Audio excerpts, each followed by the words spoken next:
Okay, so this weekend I went to a games night that had a costume theme and I won best costume. So I wanted to do a video showing you guys how I did my makeup and my costume because it was fun. I also want to talk a little bit about how I started my business initially. The room is really hot right now, so I have the fan on. If you can hear it, no, you don't. At some point, I will get a mic to improve the quality of these videos, but today is not that day. I also did my husband's costume for the event, and he just wore like a regular suit and did a scary makeup look. So I'll put a photo of that right here. I think what I'm going to do is I am going to do my brows and then come back in with my skincare routines. Did my brows with a dark brown pencil from a random beauty supply store, probably the one in Sheraton upstairs. I think that's Paradise. And Maybelline Great Lash. It has a brown tint to it because I only use this for my brows.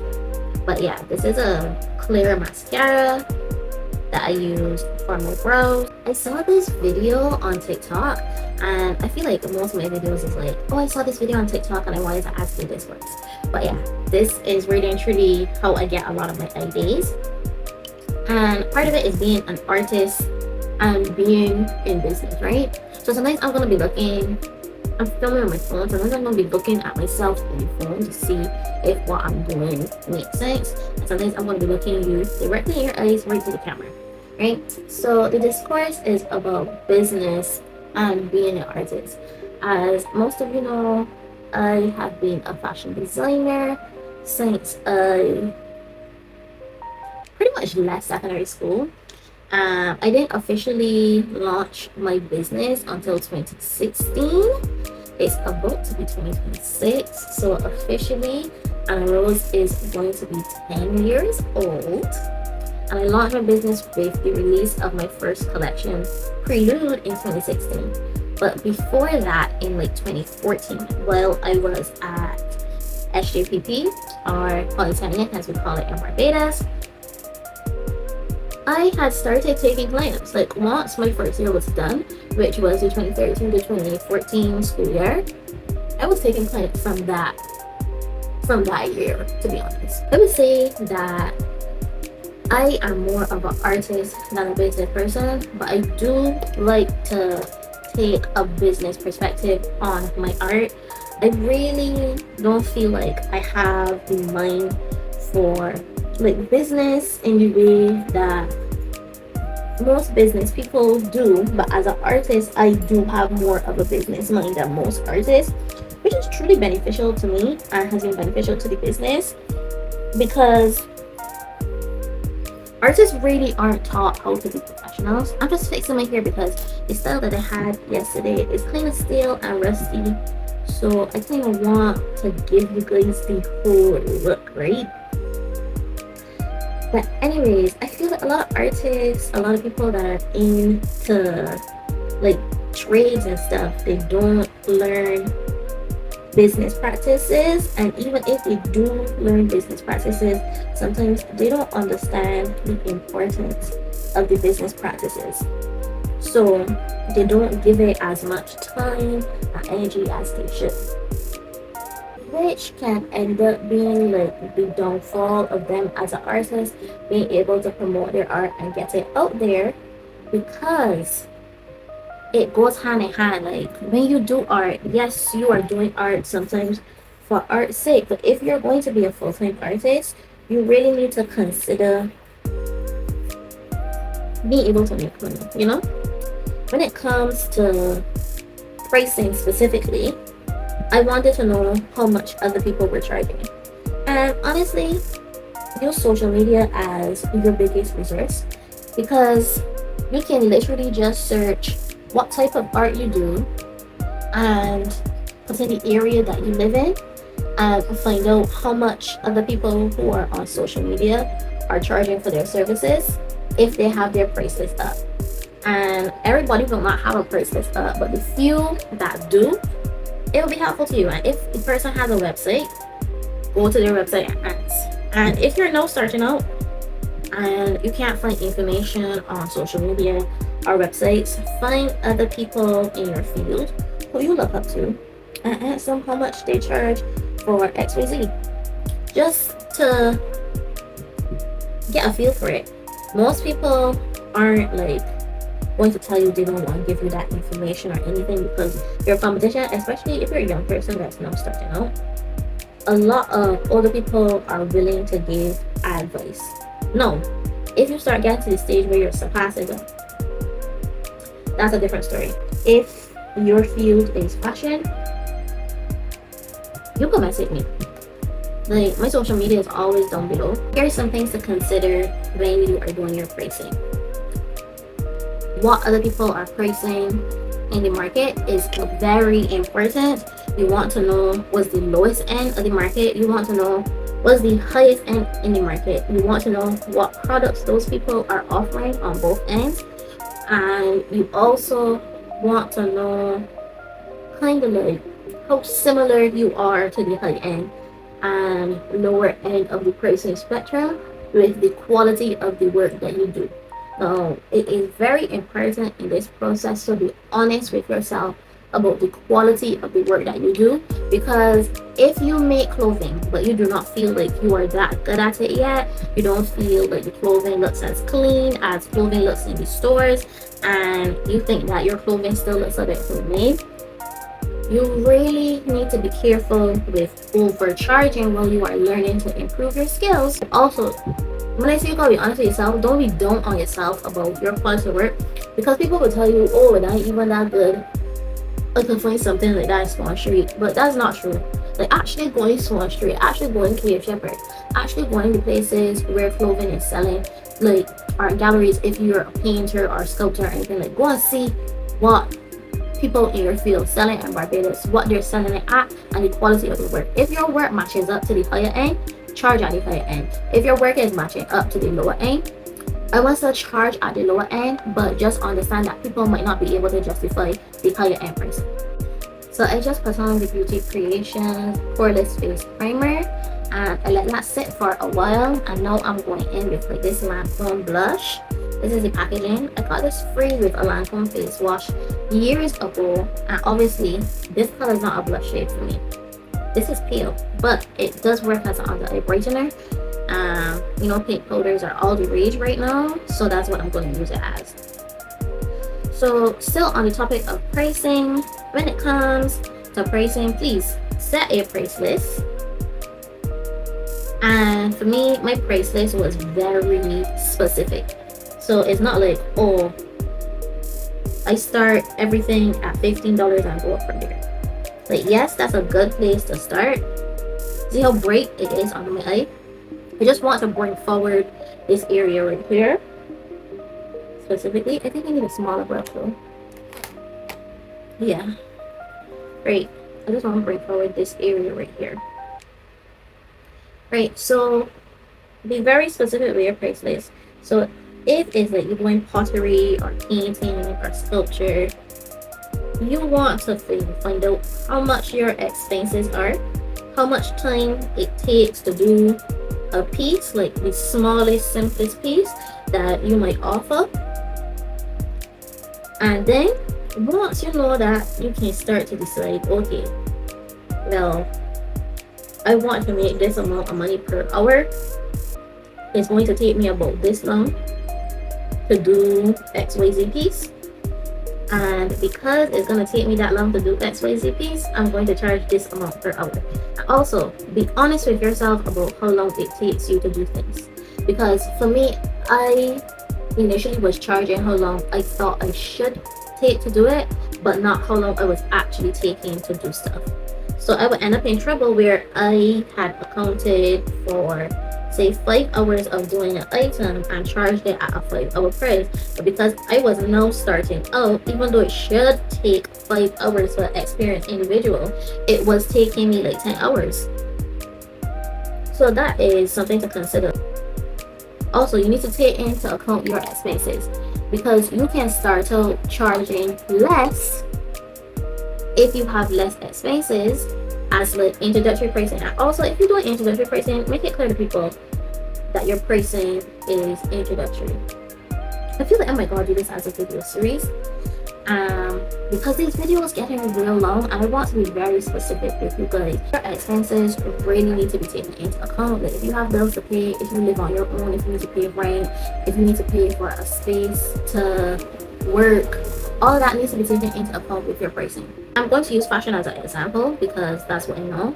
I am using the LA Girl Pro Contour Powder Duo, and I'm just using the highlight side, which is really and truly just a little bit lighter than my actual skin tone. And I can kind of tone down this pink powder. You see how immediately that has just blended it in better? Yeah, that's what we want. So this is going to be a full powder look. I will not be using any creams or any liquids on my face, but it will look like a flawless finish when I'm done.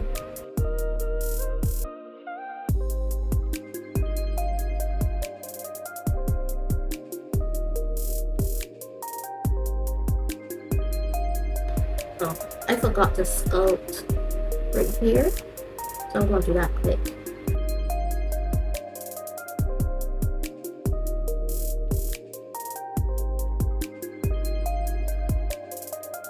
Great.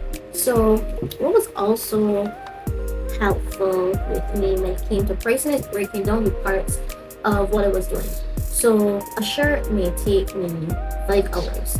So at $10.50 an hour, if you want to put it at minimum wage, you shouldn't really be working for below minimum wage. At $10.50 an hour, you can work that out. What the 5 hours will end up as. Yeah, like when I was starting out, the minimum wage was non-existent in Barbados. They had like a shop's wage, which was $8.25 or something like that, and they had gradually increased that, and then they set like a universal minimum wage. So I started out at $10 an hour, which was above what minimum wage was in Barbados, but you can start out at whatever you want. And breaking down each part of the garment for me, like, oh, a collar is going to take like an hour, button stand is going to take 15 minutes, Halon is going to take this much time, press is going to take, like, every stage, how long that typically takes, I put that as a separate line item. Like the different types of pockets, patch pocket takes different from an inseam pocket to an on-seam pocket to a welt pocket. So I have that as a line item. So as I'm pricing, the person comes and says, oh, I would like a shirt with just a straight neckline, nothing on it, just like a facing or a binding. That's a different price to me than if that person asks for a shirt with a collar, which is a different price for if they ask with the shirt with a collar and patch pockets, etc., etc. So break down your pricing as small as possible and account for every stage that you are going to take, because whatever work you're putting in, it takes time. I'm going to put a lot near my hairline because I am trying to shorten my face, give the illusion that it is rounder. So I'm not putting too much on my sample, but I am putting some in the hairline there because the hairline there is a little bit less full than the rest of my hair. So I don't want like a weird looking patch there, so I'm going to put the contour in the hairline over there. Not trying to make my temple come in, but keep that roundness. Like my face is already pretty round, but I want it more round, you know?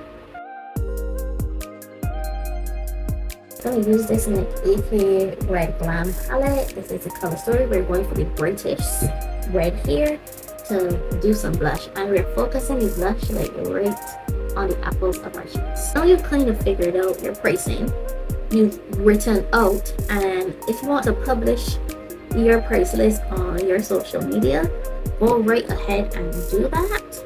But also you can keep it private and use it just as a pricing tool as people ask. And one of the reasons you may want to keep it private is that the market changes a lot, and as you go into recession and stuff, you might need to raise your prices.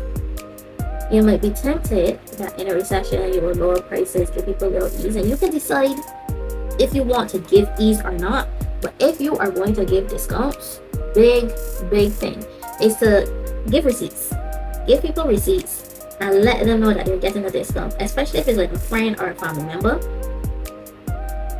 because they need to know, even if they do not ask for a discount. And if they ask for a discount, I got my views on giving people that ask for discount. People that come to me to pay full price and they're a friend or family, I am more likely to give them discount than people that asking me for discount. And that's the truth, because somebody that comes to me and want to pay full price know the value of my time and my work. People that ask me for discount, they don't care about you. They just care about their own pocket. Going back into the same palette, I'm going to go into the darker red. I'm just going to darken like the outside, like a little bit right here, while still keeping the intensity of the color right here.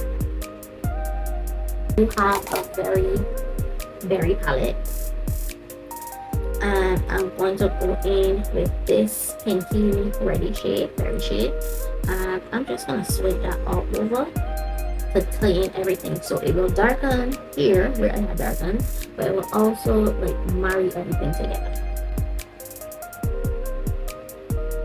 Okay, so now I have basically underpainted with all of that stuff.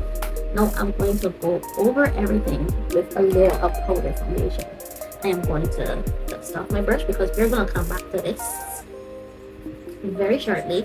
But before I get into my next layer, which will be my powder foundation, I'm going to set it all with one of my homemade setting sprays. So I've set up my mirror over here as I put on my LA Colors Mineral Pressed Powder. And I want to finish. I'm going to do like more of these videos on business because I focus mostly on pricing in this video. But yeah, I have a Banks brush and I am literally going in between everything and just moving it out. So we're putting some of this skin tone color under my eye, mostly at the edge between the blush and the highlight, and we're blending that out. We're coming around my nose, blending out the highlight and the blush a little bit again. We're gonna come back in and intensify this blush again though. And in between the blush and the contour, right there. In between the highlight and the contour. And we're gonna blend that out. This area here, which they had nothing, we're gonna pack powder onto there too. Just pack it on. So now my face looks pretty seamless. And then you know what? I should put a little bit on my eyelid because my eyelids look oily.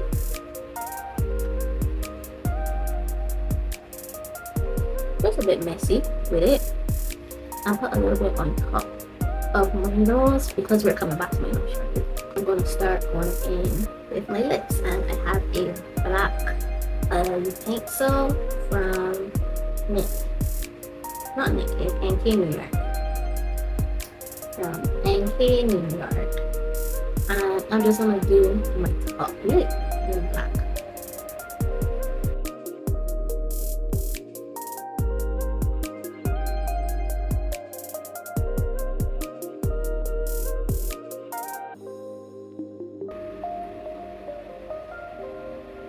So this is the lip.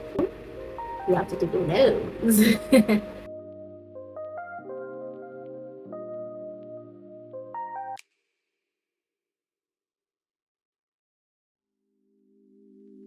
So this is the nose.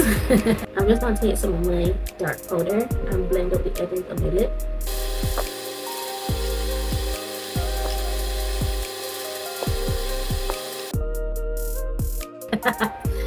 And I'm also going to take like what's left on the brush and contour my nose. And this is the final makeup look. I'll be right back with the outfit.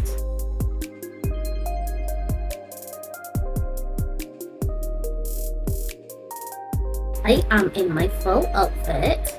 And if you guys can't tell what I am yet, you'll see shortly. But just to wrap up on this little discussion about pricing, charge what you need to charge. So don't just account for your materials and your time. Also account for how much money you need to make to survive. And then add on a percentage onto that. You can add on between no less than 10%, but really and truly, I do 40%, and depending on what end of the market you want to be on, if you want to be on the lower and you might want to do like 200-300% markup, because you have to think of it this way. If you had to expand the business and you had to pay somebody to do the work that you are doing multiple jobs as a small business owner. You might need operations assistant, somebody that helps you with sewing and preparation and all of that. You may need somebody to help with reception. You need somebody to help answer phones. You might need help with social media. You might need to hire photographers and models on occasion. So you have to have your money that you pay yourself, and also money that covers overhead costs for the business, maintenance of machinery, whatever you use for the business. Have that money just sitting down there being business money, and pay yourself a salary, a wage, whatever rate you want to pay yourself at. Pay yourself that amount and then put extra on it when you're charging your clients, because at the end of the day, you need to have money if you get sick. You need to have money if you're going on vacation. You're going to need to have money if you need to hire people. You're going to need money if you need to do maintenance. And if you're not charging enough, if you're not charging your portion, plus if you need to replace anything, if you need to buy anything, like you're pulling out of your pocket, and if you're charging like literally exactly what you need to survive and no more, and you have to take extra out of your pocket to run your business, then who's suffering? You. Now let me show you guys this entire outfit because it is so cute. If you guessed that the character I'm playing is Pikachu, you are 100% right. And if you didn't guess Pikachu, I don't know what to tell you. But yes, I made these ears, I made this little bonsu, and I'll give you a full look. And I even made myself a tail. So I'll do a full spin, and I'll turn the camera, do a full spin so you guys can see the full outfit. And I will see you guys in my next video. I hope that all the advice that I gave was useful, and I will definitely do another one of these again. Let me know in the comments what other topics pertaining to business and art you would like to hear. Bye!